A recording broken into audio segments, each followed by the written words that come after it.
میریم روی یک مسئله دیگری که کلیپ های زیادی دارم از ایشون منتها یک مسئله که چون قبلا هم جواب دادم در این مورد مفصل صحبت کردم، باز همونطوری که میدونید تکرار میکنم. دختر تاجیک را میشنویم. دختر تاجیک در خدمتین، بفرمایید. مایکتان باز کنید. با عرض سلام و برنامه‌تان. شما خوش آمدید. صحت و سلامتی باشین، زنده باشین. تشکر میکنم. من بار اول از لایوتان تماشا داشتم. ما خواستم بیایم منم فهمی لایو چه وقت آغاز شده و روی چقدر مدت از برنامه میچرخد. بسیار برنامه جالب تمام شد. آزاد اندیشی حق هر فرد است و این کار یک خانومی است میاد با ایشون صحبت میکنه و میخواد به یک شکلی از اعتقادات خودش دفاع بکنه. میگه من مسلمانم. البته مثل دادگاه تفتیش عقاید بود در اروپا در قرون وسطا، همونطوری برخورد میکنم با بیچاره و بعد از اون شروع میشه دروغگویی و به اصطلاح خباثت این شخص. خود بگیم گفتین که در اسلام هیچ زن حق نداره و حقوقش کاملا پایمال شده و چرا در میراث گفتین که وقتی میگن که زن و مرد مساوی است، پس چرا در میراث حق زن پایین است؟ شما هم توجه باشین مرد یعنی خودکفا است، به خودش همیشه تکیه میکنه، ولی وقتی که زن کلان میشه، وقتی که مثلا ازدواج میکنه مربوط شوهرش میشه، یعنی شوهرش رو میتونه اکمال کنه و تکمیلش کنه. شما در این مورد چی نظر دارین که اگر اسلام حقش کم گفته شاید نصفی از اون به شوهرش اطلاق داده که به او مربوط میکنه؟ چرا مرد مربوط زن خود نباید شود؟ چرا زن باید مربوط مرد شود؟ خب این پالیسی است، ما شما نمیتونیم چنج کنیم. این قانون روال دنیا است، نه مسلمانان ما تغییر دهنده هستیم، چرا نمیتونیم؟ خب آره سوال شما بانوی عزیز، البته تفتیش عقاید نشه، میتونید نگویید، میتونید بگید، اما خودتون رو میخوایم بدون کس کدام قاضی هستید. شما مسلمان هستید. من نمیخوایم نام دینی رو بگیرم، به خاطر که انسان وقتی که هر جایی میره، حتی مسیحی ها مسلمان ها به عقاید همگی باید احترام کنیم تا بر ما احترام مانده شود. ما هیچ وقتی مسلمان هستم اما به عقاید دیگران احترام دارم. بله بس اما به عقاید دیگران احترام ندارم، به خود انسان احترام دارم. پس فکر میکنم گرفتن شما در برنامه‌ای که میایید، نظر شما از آدرس چه کسی میآید؟ آیا شما باورمند به این دین هستید یا نیستید؟ برای ما مهم است. برنامه ما برنامه نقد دین هست. در برنامه نقد دین ما باید مشخص کنیم که طرف ما موضعش چی است. اگر من موضع شما را ندارم، پس چگونه میتونم با شما گفتگو کنم؟ درست است. ولی من مسلمان هستم و آزاداندیشی دوست دارم. در هر حالت ما خودم بارها با خود اسلام همیشه سوالات داشتیم و همیشه پرسجو کردیم و میکنم ادامه میدم. آزاداندیشی حق هر کس است. بسیار عالی. البته ما در مورد میراث نگفتیم، یکی از کمبودی‌های زنان میراث هست. شما وقتی زن مربوط شوهرش میشه، مربوط شدن شوهر یعنی چی؟ یعنی شما فکر می‌کنید که زن مخصوص یک فردی میشه و اون فرد باید شکمش رسید کنه و پول برش بده؟ خیلی گپ نیست. این تعلق میگیره به کنار آمدن دو نفر که مرد خانه میشینه، خانه رو سربرسی میکنه یا زن میشینه. یعنی چیزی نیست که باید به جهان اطلاق بدیم. این چیزی است که در تفاهم زندگی صورت میگیره. دیگه اسلام میگه فکر نکنم که کدوم چیزی گفته باشه اگر مرد بشینه خانه. دوستان عزیز، یعنی صحبت‌های این بانوی مسلمان خیلی منطقی تر و خیلی زیباتر از این احمقی است که خودش رو به اصطلاح آزاد اندیش تصور میکنه. هیچ کاری نداره، میتونم بشینه در خانه زن برای کار کنه. یعنی نمیتونیم بعد ما اسلام نداریم کار کردن زن، چون رسول مقبول مسلمانان و شما بانوی عزیز که پیغمبر امتش هستید گفته اگر زنی روایت صحیح الاسناد است، اگر زنی از خانه بیرون میبره باید عقلش رو بوی عقلش و مشام مرد بیگانه میرسه زنا کرده. شما پس از خانه اجازه بیرون رفتن بدون شوهر و بدون محرم ندارید. دروغ. شما از خانه یعنی اجازه بیرون رفتن ندارید. در کجای دین اینو گفته؟ زن اجازه سفر کردن نداره که مسافت بیشتر از 3 شبانه روز باشه، اجازه سفر کردن نداره الا با محرم. در کجا گفته که زن اجازه برآمدن از خانه نداره؟ مسئله عطر زدن مسئله جداست. پیامبر صلی الله علیه و سلم میفرماید هر زنی که عطر بزنه و از خانه خارج بشه به مردان بیگانه بوی عطر او به مشامشان برسد، که طبیعتا یک زنی که عطر بزنه و از خانه خارج بشه، هر مردی مسلمان و غیر مسلمان این زن از کنارش رد بشه، یعنی این داره یک مسیج میده، داره یک پیام میده. چه نیازی است که باید عطر بزنه از خونه خارج بشه؟ این یک قاعده است، یک نظام است، یک قانون است. مثلا شما در بعضی از کشورها قانون است که در فلان مکان فلان لباس رو شما حق نداری بپوشی. قانون است که در فلان مکان حق نداری سیگار بکشی. در فلان مکان حق نداری غذا بخوری. در فلان مکان حق نداری مثلا آدامستو بندازی یا آشغال بندازی. اینو در خیلی از کشورها طرف یک تیکه آشغالی رو مثلا در خیابون بندازه باید جریمه بشه. در خیلی از اماکن شما حق نداری که سیگار بکشی. نمیتونی بگی والا آزادی من هست، من اینجا میخوام بیام سیگار بکشم. میگه نه، غلط میکنی، اینجا ممنوع است. این قاعده است، این قانون است و این به خاطر مصلحت زن اولا بر جامعه عموما این قاعده در اسلام به اجرا در آمده. ادامه رو بشنید. میگه عطر بزنی که شوهرت باشه بزرگ، یعنی او جواز داره که در صورتی که میزنی شوهرت باشه این بدین معنا است. شما اجازه برآمدن از خانه را ندارید در اسلام بدون من. دروغ میگه. شما در اسلام اجازه برآمدن از خانه رو ندارید. یک یعنی خباثت و دروغگویی بدون اجازه شوهر. حالا که مفصل در این مورد صحبت میکنیم، ادامه رو نگاه کنید. پس شما با شوهرتون کار کردن که نمیگید. خب شوهر اگه خانه بشینه، خب شما با چه کسی میرین کار؟ من گفتم اینجا قبول میکنم و فعلا چون که من خیلی وقت شده از مطالعه دور هستم و متوجه بعضی کارهای دیگه هستم، من این بیچاره میگه عرفت قبول میکنم. در کجای دین گفته که زن حق نداره از خانه خارج بشه؟ در کجای دین گفته؟ مسئله اجازه مسئله ای است که حالا در موردش لحظاتی بعد مفصل صحبت خواهیم کرد، این قاعده رو بیان میکنیم. اما در کجای دین گفته که زن حق نداره از خانه خارج بشه که این خبیث این گونه تهمت میبنده؟ نمیتونم جواب بدم و نظر شما رو قبول میکنم. یعنی در این جامعه بسیار دشواری‌هایی که داریم که باید حل شوند تا یک زن بیرون برآمدن یا عطر زدن که باشه. یک مسئله دیگه در مورد این مسئله هر چیزی که نمی‌خواستیم در مورد صحبت کنیم، آزادانه فکر کنید که شما با برادر کوچکتون بحث میکنید و هیچ کدام قیودات اینجا در گردن شما نیست که باید شما 100% پاسخ بدید. من شما کوچک چی داره؟ یعنی حاکم هست، صاحبش هست. اما چی داره؟ یعنی حاکم هست. راحت من شما کوچک هستم. مشکل نیست، ذهن من کوچک در شما خودتون راحت است. ببینید بابی عزیز، در قرآن گفته که الرجال قوامون علی النساء. مرد بر زن قوامیت داره. و چی داره؟ یعنی حاکم هست، صاحبش هست. یعنی حاکم هست، یعنی صاحبش هست. دروغ داره، با وقاحت دروغ میگه. فضل الله بعضهم علی بعض. بخاطر که خدا فضیلت عقلی داده بر مردان در برابر زنان. خداوند فضیلت عقلی داده بر مردان در مقابل زنان. آیه قرآن رو داره میگه. شما فکر نمی‌کنید که این آیاتی که از جانب خدا آمده، از جانب خدا در کتاب قرآن، مرد بر زن قوامیت داده یک ظلم هست؟ بسیار زن باید دست باشد. و مسئله دوم شما ترجمه کنم. و مسئله دوم، آیا شما نوعی خودتان نباشه، شما نوعی فکر می‌کنید که شوهر یک زن مسلمان عقلش بالاتر و بهتر است خود زن مسلمان هست؟ در این آیت هیچ ربطی به عقل نداره. هیچ ربطی به عقل، وجود، جسم، جان، هیچ ربطی به این نداره. اما این خبیث بیشرف، نطفه گندیده، آیه رو 2 کلمه بعدش رو نمیخونه که من الان خدمت شما عزیزان نشون میدم. فضیلت گفتن یعنی برتری عقلی، مردان بر زنان برتری عقلی دارن. شما اینجا به کدام دلیل به عقل اشاره میکنید؟ گفته که مردان به زنان قوامیت دارن به دلیل بعضی برتری ها. شما اینجا به عقل چطور نسبت میدین؟ فضیلت گفتن، فضیلت عقلی. برتری شما نمیتونید که برتری فیزیکی گفته، شاید از لحاظ قوت توان گفته باشه. شما باشه درسته؟ الان آیت رو میاره دوستان عزیز، خوب توجه بکنید. آیت رو میاره، همون قسمتی رو که دوست داره میخوانه، ادامه آیت رو که فضیلت رو بیان میکنه که این فضیلتی که مردها بر زنها دارن چی هست رو بیان نمیکنه. بله، فضیلت عقلی گفته یا نگفته؟ آیه 34 سوره مبارکه زنان، سوره به نام زنان هست. آیه 34 است. اگر چنین آیه تکراری شده، چون شما گفتید دیر وقتی شما مطالعه نکردید، من نخواستم وارد جزئیات محکم‌تر از این آیات شم، چون در اسلام بسیار در مورد زنان ما داریم، اما من کوشش کردم ساده‌ترینش رو برای شما بیارم. خب ببینید بانوی عزیز، اجازه بدید من کاملا باز کنم برایتون. دور بدید بخش رو طرف شما ببینید. ببینید این سوره نساء است. آیه 34 سوره نساء گفته الرجال قوامون علی النساء. مردان قوامیت بر زنان دارند. بما فضل الله. واژه فضل الله این از فضیلت آمده، برتری فیزیکی نیست. ما وقتی میگم احمد بر محمود فضیلت داره، چی معنا بانوی عزیز؟ احمد بر محمود فضیلت داره، فضولتر از محمود است. فضول آیا جسم فیزیکی است یا عقل؟ در این مورد باید کسی باشه که از گرامر عربی و فارسی اطلاع داشته باشه که بتونه جواب بده. اینجا فضیلت ما نمیتونیم از دل خود بگیم که این فضیلت عقلانی گفته شده. تحت هیچ فضیلت غیر عقلانی ما نداریم. خواهر نازنینم، فضیلت غیر عقلانی یعنی چی؟ فضیلت غیر عقلانی رو برام تعریف کنید. شما چی فهمیدید غیر عقلانی نداریم؟ به نظر من فضیلت یک معنی دیگه بر. خب دوستان عزیز، برمیگردیم الان یک کمی عقب‌تر. همین آیه رو وقتی که داره کامل نشون میده از اینجا.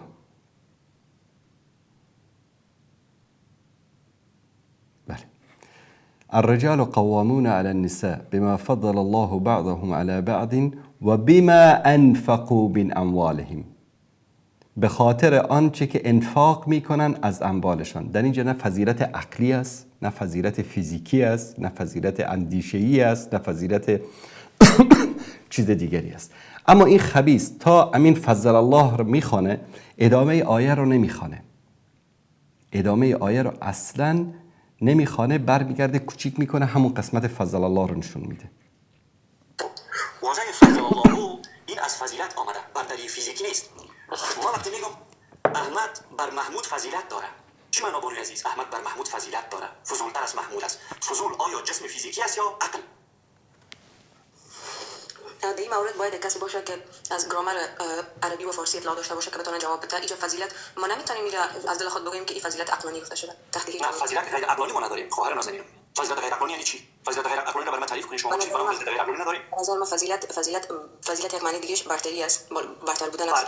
برتری عقلی هست، نه برتری جسمی. این نظر شما است، این نظر شما است. من نمیگم. حالا شما ببینید مثلا ما میگیم فضیلت های فلان چیز، آیا فضیلت چیزی جز معنویت هست؟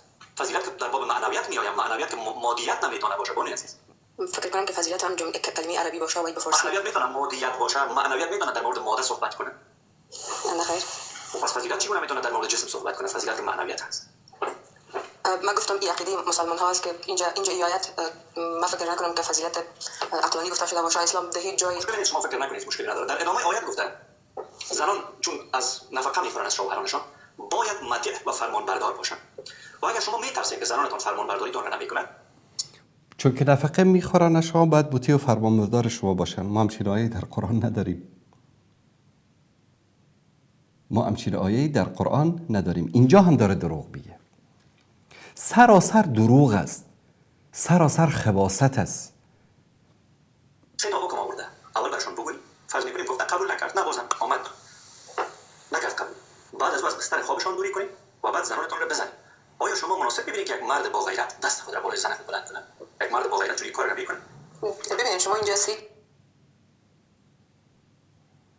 زنایتان میتین زنها باید از شما فرمان برداری کنند. این به اسلام ربطی نمیگیره. ادعی رو بسنجید در جامعه کلگی همین رقم است. وقتی که دو نفر زندگی مشترک میسازن، یکی از دیگر زندگی پیروی میکنن، یعنی یکی با مشورت دیگر زندگی مسالمت آمیز پیش میبرن. مشورت دیگر نیامده. فرمان برداری مال زن هست و عقل مال مرد. در آیه 34 سوره نساء. ولی این جزئیات است. ما گفتم دروغ میگه.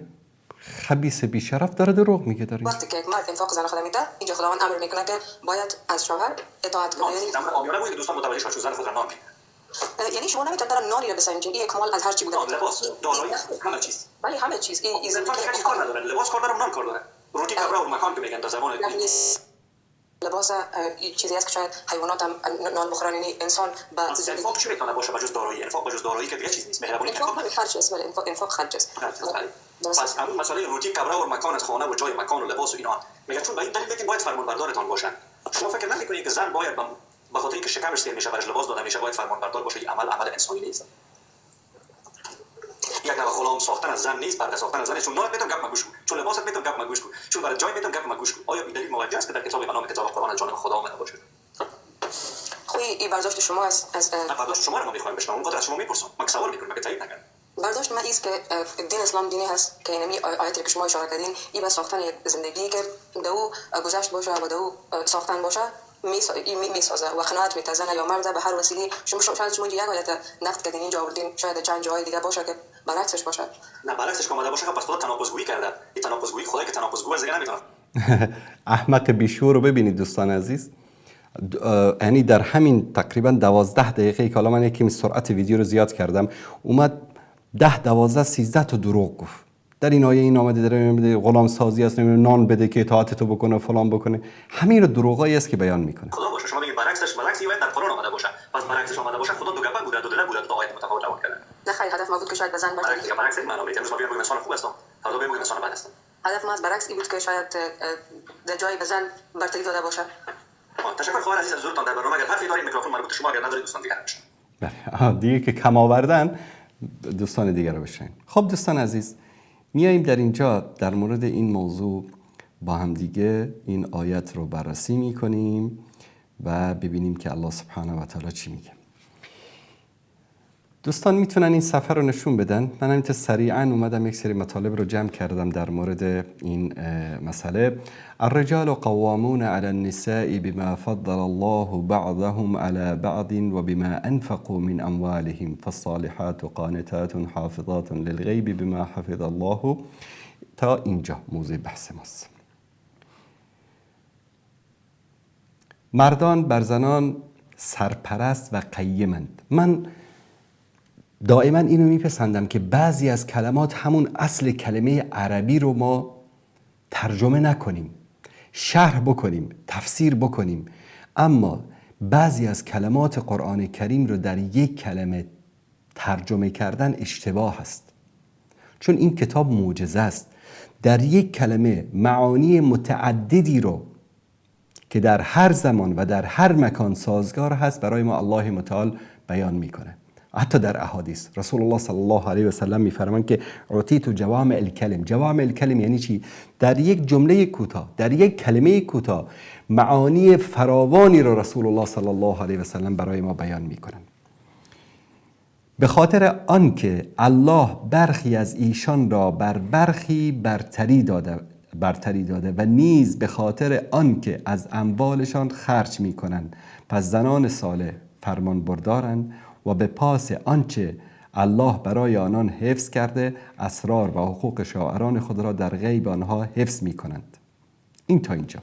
مسئله زنانی که نافرمانی میکنند که باید پند و اندرز داده شود، بعد در بستر از آنها جدایی شود و بعد از اون اگر که تأثیر نکرده، طاعت نکردن، راهی دیگری نبود، راه زدن هست. زدنی که به صورت زدنش جایی که مثلا اثرش در بدن، این یک نوع تنبیهی است که اون کیان یک زنی که شخصیت داشته باشه رو به اهتزاز در بیاره، نه اینکه دسته بیل رو بگیر بزن سر و کلش رو بشکن. هیچ در احادیث در این مورد مفصل صحبت شده.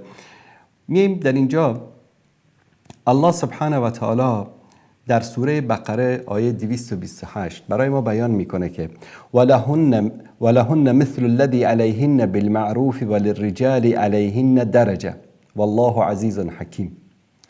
میگه برای زنان حقوق شایسته است همانند حقوق و وظایفی که بر عهده آنهاست. یعنی چی؟ یک سری وظایف و حقوقی رو زنها دارن، یک سری وظایف و حقوقی رو کیا دارن؟ مردها دارن.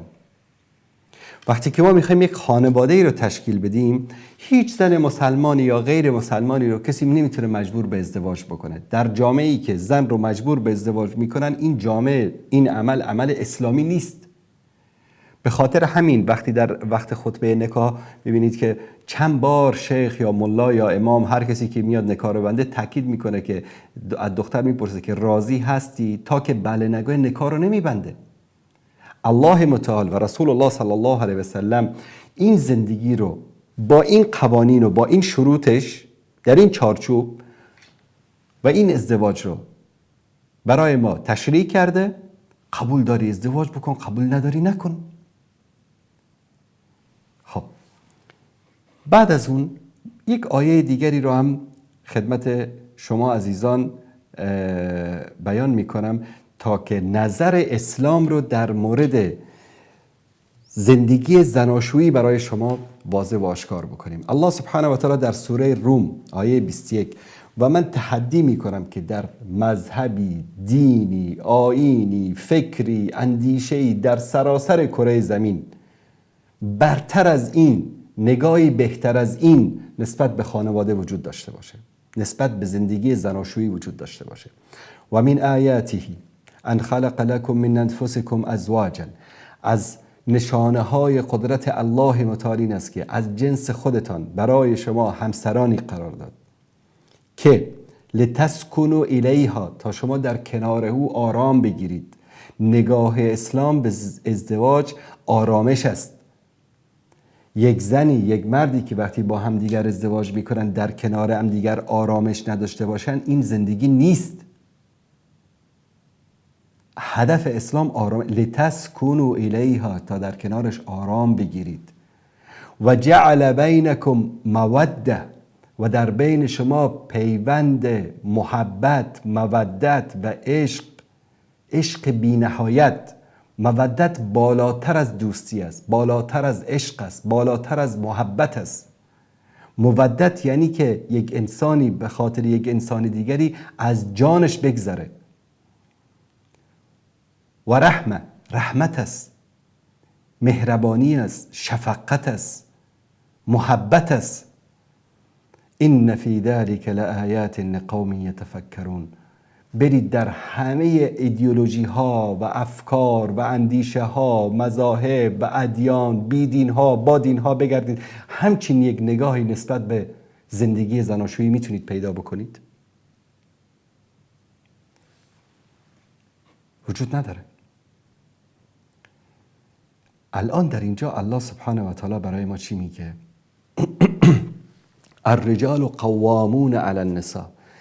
در این زندگی که در اون مودت هست، رحمت هست، سکون و آرامش هست، مردها هستن که قیم هستن، سرپرست هستن. آیا این قیم و سرپرست میتواند ظلم بکند، ستم بکند، مانند یک غلام با زنش رفتار بکند؟ رسول الله صلی الله علیه و سلم میفرمایند که خیارکم خیارکم لاهله، بهترین شما کسی است که بهترین باشه برای همسرش، نه اینکه در بیرون خنده هاش و اخلاقش و مهربانی و رفتار شایسته برای مردم بیگانه، در خانه مانند سگ رفتار بکنه. هدف اسلام این نیست. دید اسلام به ازدواج این نیست. بهترین شما کسی است که با همسرش بهترین باشه.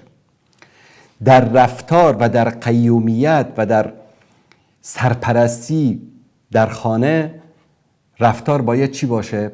رفتار یک مرد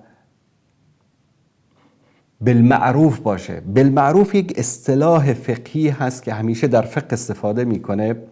انفاق بالمعروف باید باشه، رفتار بالمعروف باشه. این معروف چی است؟ بهترین رفتاری که در حالت اعتدال و شایستگی باشه بهش میگن بالمعروف. قرآن رو ترجمه میکنه، قرآن رو تفسیر میکنه. در هیچ جای نگفته قیومیت مرد یعنی ظلم، یعنی ستم، یعنی زدن، یعنی کشتن، یعنی یک تیکنان جلوش بنداز، لباس بده، خانه بده، بعد هر غلطی که دلت خواست باش انجام بده.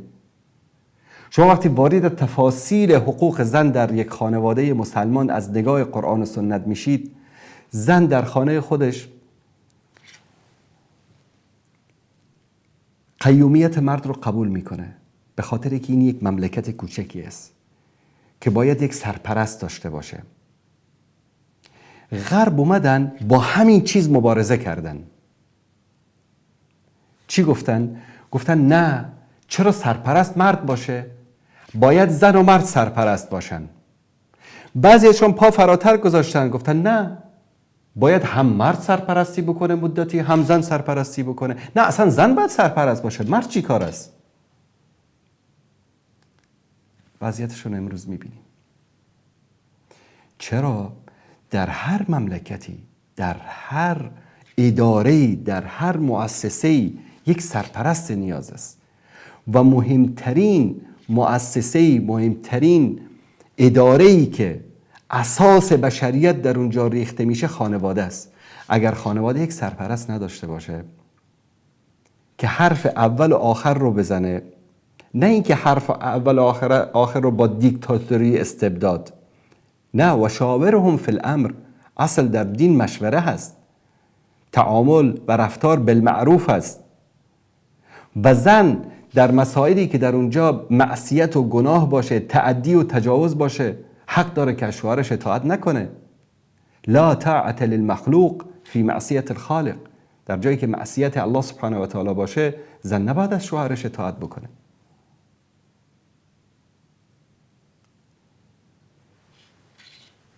به خاطر همین الله متعال میگه ولهن مثل الذی علیهن بالمعروف. هرچه که یک مردی حق داره، زن هم همون حق رو داره بالمعروف. آنچه که تعریف شده در دین، در شریعت، در عرف، در عادات، نه عرف و عاداتی که مخالف دین و شریعت باشه، عرف و عاداتی که حقوق هر کس در او حفظ شده باشه. پس این قیومیت و این سرپرستی به خاطر چی است؟ اولا برای حفظ شیرازه و کیان یک خانواده، برای حفظ این کانونی که اصل و اساس همه مجتمعات بشری در اینجا پایه‌ریزی میشه. یک دولت است، یک حکومت است، یک مؤسسه است، یک اداره است، باید یک سرپرست داشته باشه. حالا مثلا قبل از اینکه این مثال رو بدم، ابن کثیر بسیار جالب در جلد 1 صفحه 63 در تفسیر این چی میگه؟ وللرجال علیهن درجه ای فی الفضیلة فی الخلق والخلق والمنزله وطاعة الامر وانفاق وقیام بالمصالح والفضل فی الدنیا والآخره. میگه این فضیلت و این درجه به خاطر چی است؟ در خلقتش، در خلقش، در اطاعت از امرش که مخالف امر الله سبحانه و تعالی نباشه، در انفاقش و در انجام دادن آنچه که در خانه و زندگی نیاز هست و این فضیلتی است در دنیا و آخرت.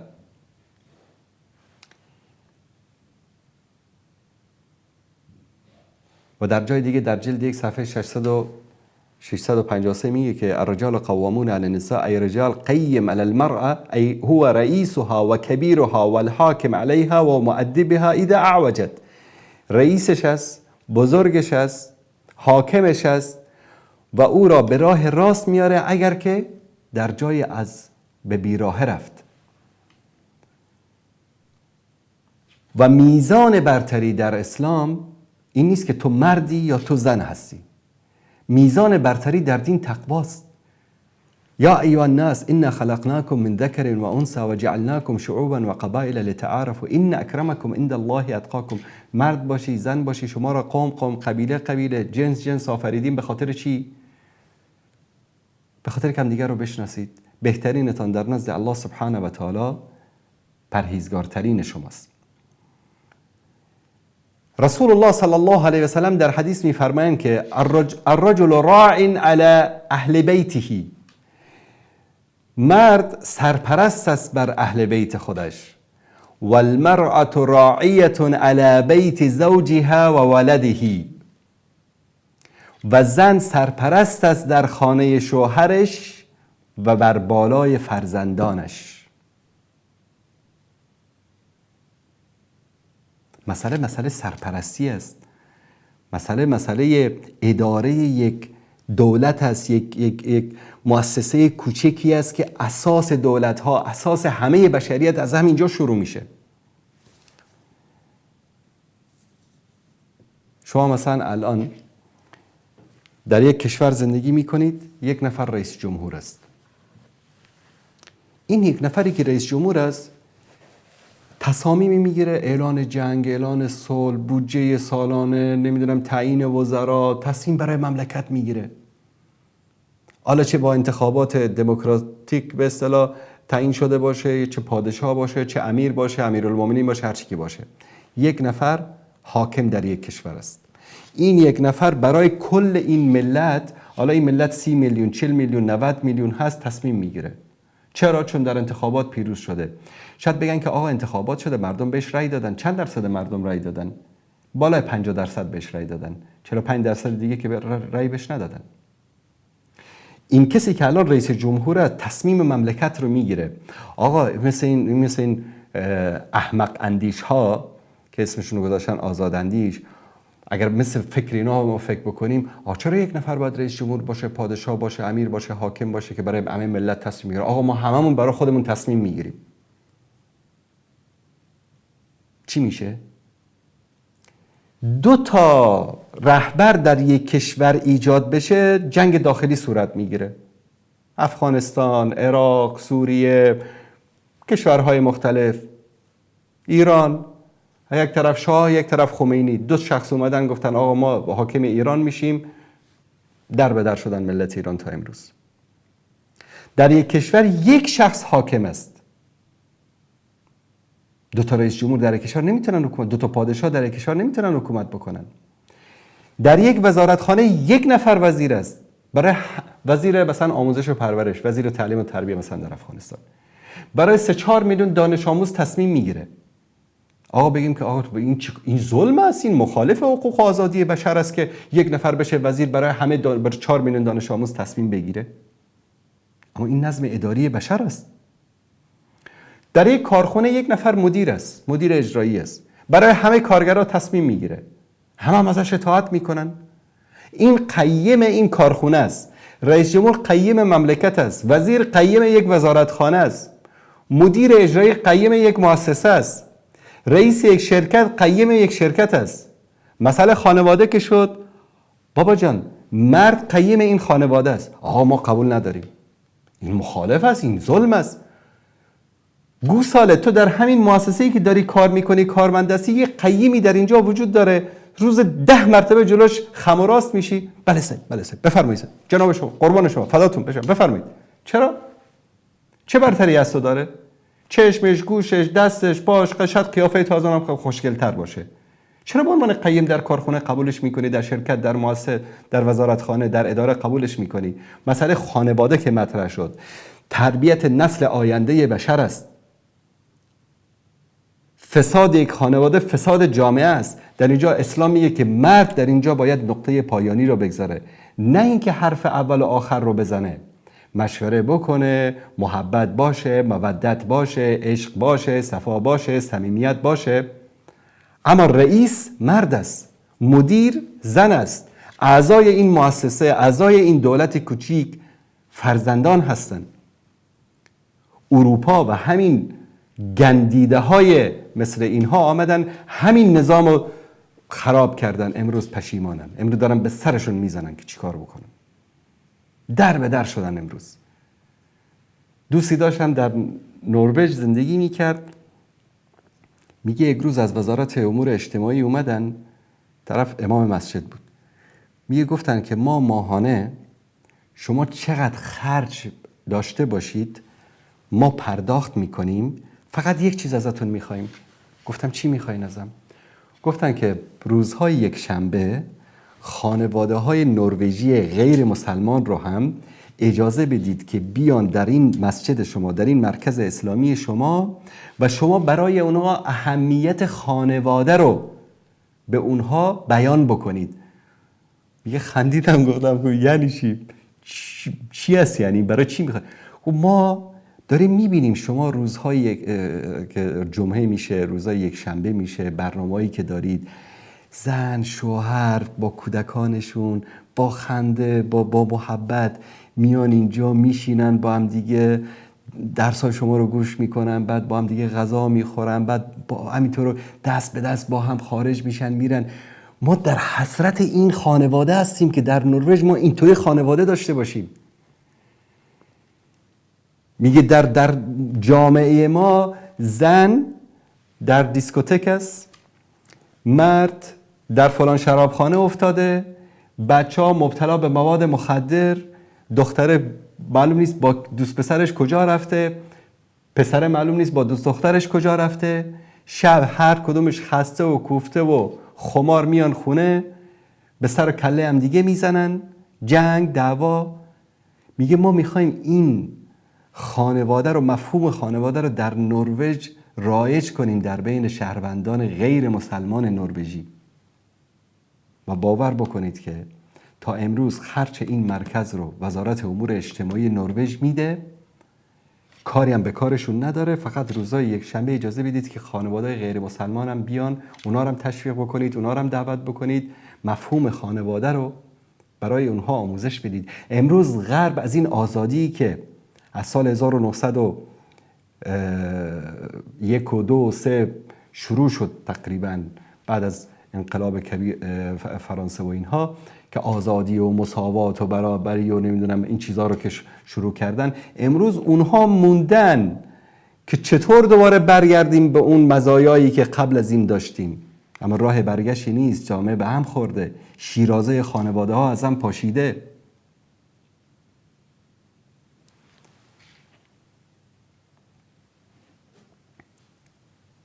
و مسئله قیومیت مرد در خانواده هیچ تأثیری بالای حقوق زن نداره، هیچ تأثیری بالای مساوات بین مرد و زن نداره. بالعکس این نیاز است. رسول الله صلی الله علیه و سلم میفرمایند 3 نفر اگر سفر میرن یکیشون باید به عنوان امیر تعیین بشه. چرا؟ گاهی فکر کردید چرا 3 نفر میخوان سفر برن یکیشون باید امیر بشه؟ به خاطر اینکه وقتی انسان 3 نفر شد 2 نفر باشن خیلی راحت میتونن تصمیم بگیرن. یکی میگه میرم، یکی میگه نمیرم، با هم دیگه جور میان، یا میرن یا نمیرن. 3 تا که شد 3 نظر میشه. امیر کی بود؟ مشوره میکنه آقا شما مثلا الان حرکت بکنیم، یکی میگه حرکت کنیم، یکی میگه حرکت نکنیم، بعد این امیر طبیعتا انسان عاقل‌تر و بزرگتر و فهمیده‌تر به عنوان امیر تعیین میشه. امیر چی میگه؟ اگر حرکت کنیم این خوبی‌ها رو داره، حرکت نکنیم این بدی‌ها رو داره. یا توکل به خدا حرکت فایده و شاورهم فی الامر فاذا عزمت فتوکل علی الله. باشون مشوره بکن، وقتی تصمیم گرفتی، عزم کردی، با الله توکل بکن. به خاطر همین وقتی 3 نفر سفر برن یا 3 نفر و بیشتر امیر داشته باشن، اختلاف، مشکلات پیش نمیاد، چون یک کسی هست که همه اون رو به عنوان امیر قبول دارن و اون تصمیم نقطه پایان را او میگذاره. اما در خانواده که نه باید برا این بگه من رئیسم، این بگه من رئیسم، این بگه من حقوق دارم، این بگه من حقوق دارم. حتی در الله سبحانه و تعالی مثال میذاره، میگه ولو کان فیهما الهتان لفسدتا. اگر در این آسمان ها و زمین 2 تا خدا می بود، سیستم زمین و آسمان ها به هم میخورد. چرا؟ یکیش میگفت باران بیاد، یکیش میگفت باران نیاد، یکیش میگفت این بمیره، یکیش میگفت نه نمیره، یکی میگفت که مثلا آفتاب بشه، یکی میگفت نه الان باید برف بباره.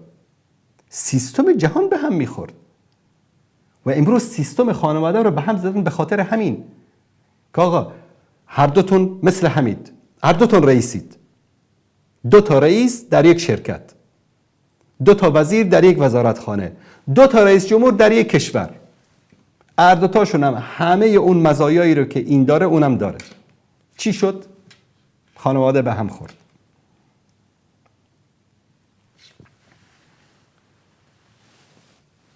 و الله سبحانه و تعالی وقتی که این قیومیت و سرپرستی رو میده، مسائل نفسی، روحی، مالی، همه چیز رو در نظر میگیره. الان شما باید مقایسه بکنید. در جامعه غرب زن کار میکنه، مردم کار میکنه. برق، آب، گاز، کرایه خونه، خرج و مصارف خونه 50-50 است. 50%. زن بیچاره صبح تا شام میره زحمت میکشه، کار میکنه، نصف مصارف خونه رو میده. مردم میره کار میکنه، زحمت میکشه، نصف مصارف خونه رو میده. بچه‌م که از سنش 18 به بالا شد باید کرایه خونه بده به پدر و مادرش، ولی از خونه بیرونش میکنن. در جامعه اسلامی مرد کار میکنه، لباس، خوراک، مسکن، خرج، مصارف همه چیز همسرشو میده. همسرش اگر کاری که شایسته او باشه، هرگز در اسلام مخالفت با کار زن نیست. مخالفت با اختلاط است، مخالفت با بی‌حجابی است، مخالفت با فساد است. همسر رسول الله صلی الله علیه و سلم تجارت میکرد. همسر ابن مسعود بزرگترین تاجر بود در مدینه. همسران صحابه، همسران پیامبر تجارت میکردن، به قول معروف امروزی بزنس میکردن برای خودشون. در این خانواده 50-50 است. بعد خرج و مصارف نصفش زن بده، نصفش مرد بده، مثل سگ کار بکنن. در جامعه اسلامی زنی که کار میکنه شوهرش حق نداره 1 قران از پولشو بگیره. مثلا ماهانه حقوقش 20,000 است، 10,000 است، 1,000 است. حقوقش 100% مال خودش است. 1 قرانشو حق نداره شوهر بگیره تو خونه خرج بکنه. شیر خشک و نمیدونم لوازم خانه و آب و برق و گاز و کرایه خونه، همه چیز به گردن شوهر است. شوهر حقوقش 10,000 است، همسرش حقوقش 20,000 است. اینم مثلا این کارگر است، اون معلم است. این زن 20,000ش مال خودش است. این شوهر باید از 10,000ش کرایه خونه بده، خرج خونه بده، آب، برق، گاز، تلفن، همه خرج‌ها رو بده. این قانون اسلام است. الان بگید که به زن ظلم شده یا به مرد ظلم شده؟ اعوذ بالله. نه به مرد ظلم شده نه به زن ظلم شده. این حقوق سر جایش، این همه این خرج و مصارف رو میده با توافق هم دیگه، با محبت، با عشق، با مودت، رحمت با هم زندگی میکنن. اما این رئیس است. به خاطر این قوام خانواده، به خاطر این شیرازه خانواده از هم نپاشه، یک رئیس است و بقیه در این زندگی مشترک با هم شریکن. رأی میدن، نظر میدن، مشوره میدن، اطاعت میکنن. اطاعت بالمقابل، بالمعروف، در جایی که معصیت الله سبحانه و تعالی نباشد. و هر موقعی که مرد اون صفات و ویژگی‌های قیومیت را از دست بده، قیومیت ساقط میشه. مرد نماز نخوند، اسلام میگه که زن حق داره بره شکایت بکنه به دادگاه، طلاقشو بگیره. شراب خورد، فاسق شد، فاجر شد، زنا کرد، هر عمل خلاف شرع انجام داد، در اینجا زن قیم است. زن میتونه دادگاه بره حقشو بگیره، میتونه طلاق بگیره، میتونه ولایت و سرپرستی کودکانش رو بگیره، چون اون صفات و ویژگی هایی که برای قیومیت مرداش از دست داده.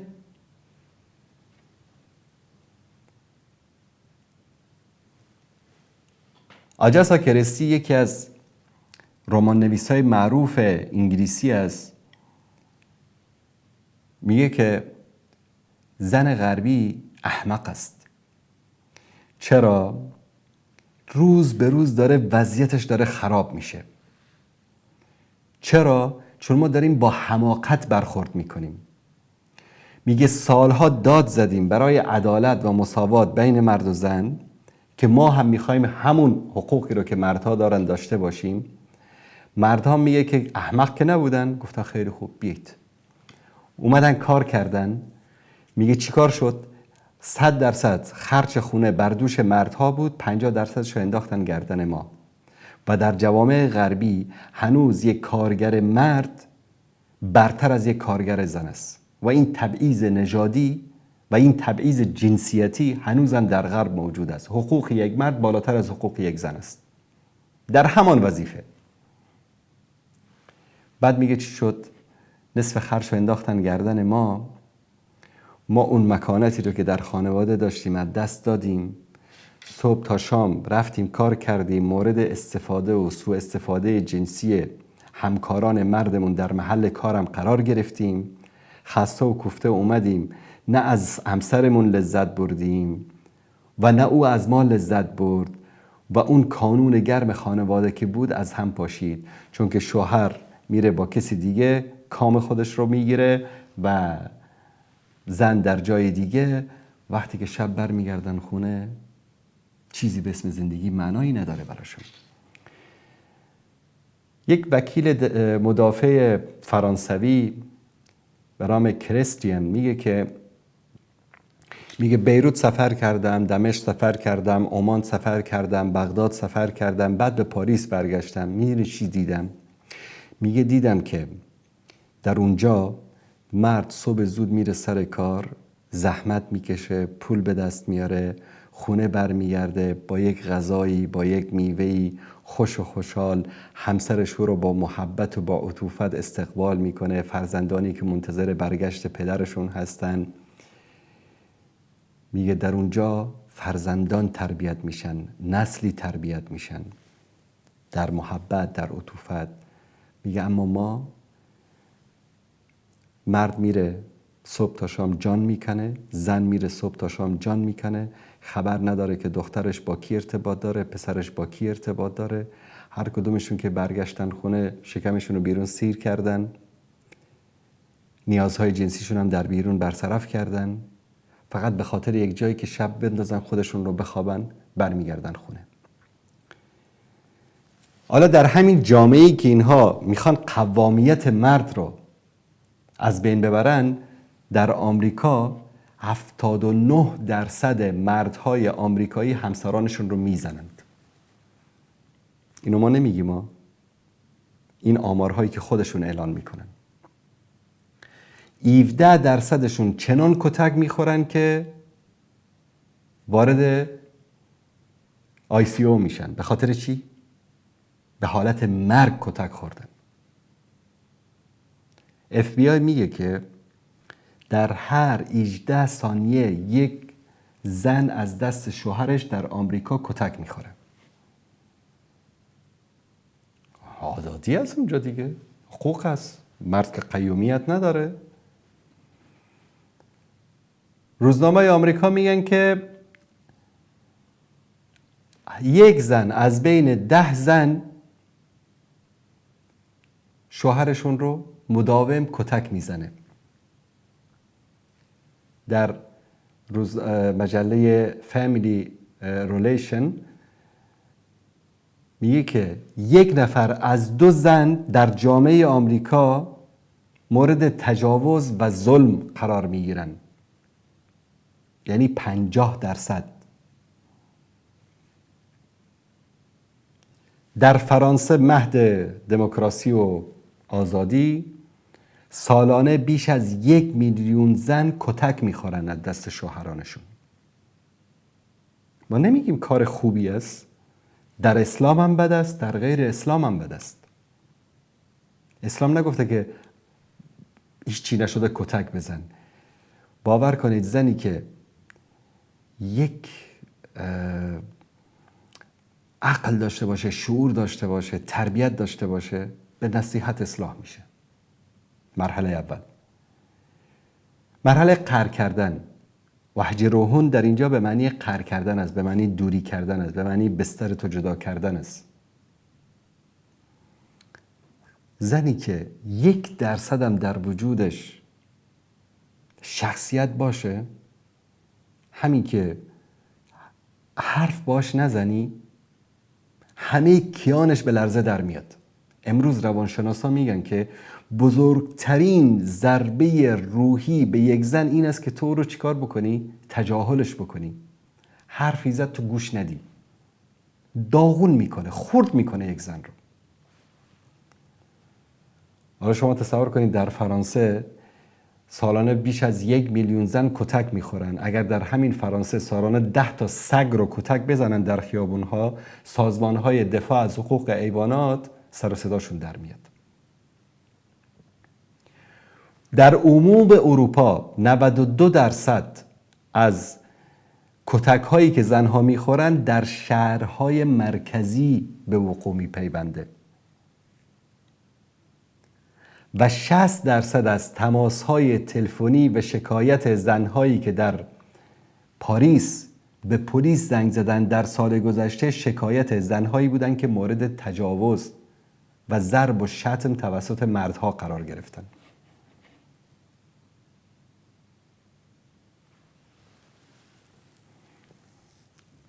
این است جامعه‌ای که اینها میخوان مردم رو.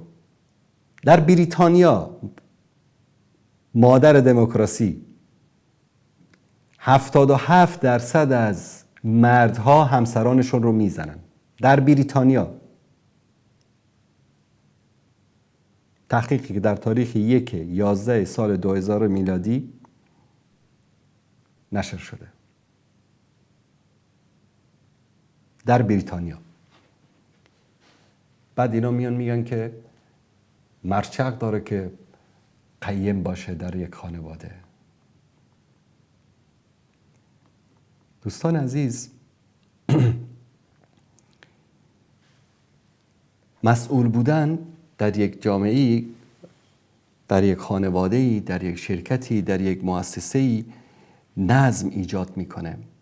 اگر در چارچوب قوانین و در چارچوب دین و شریعت الله سبحانه و تعالی باشه. در غیر اون هرج و مرج ایجاد میشه در یک جامعه و این هرج و مرج خانواده رو نابود میکنه، جامعه رو نابود میکنه. وقتی اساس جامعه خانواده است، خانواده نابود شد، همه جامعه نابود میشه، نسل آینده نابود میشه. امروز بعضی شاید تعجب بکنن چرا این زنها، دختران جوان، مردان جوانی رو که به طرف به اروپا آمریکا میرن زود بهشون پاسپورت میدن، تابعیت میدن.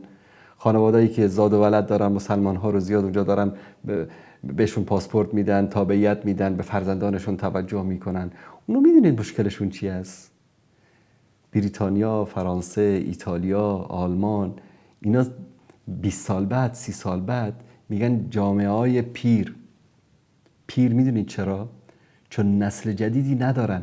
خانواده نیست که فرزند به وجود بیاره، فرزندی رو بزرگ بکنه که آینده این مملکت ها رو بسازن. به خاطر همین دست به دامان خانواده های مسلمان شدن، تا به حدی که در بعضی کشورها دیدید که حتی کودکان مسلمان ها رو میدزدن به بهانه های قانونی مختلف.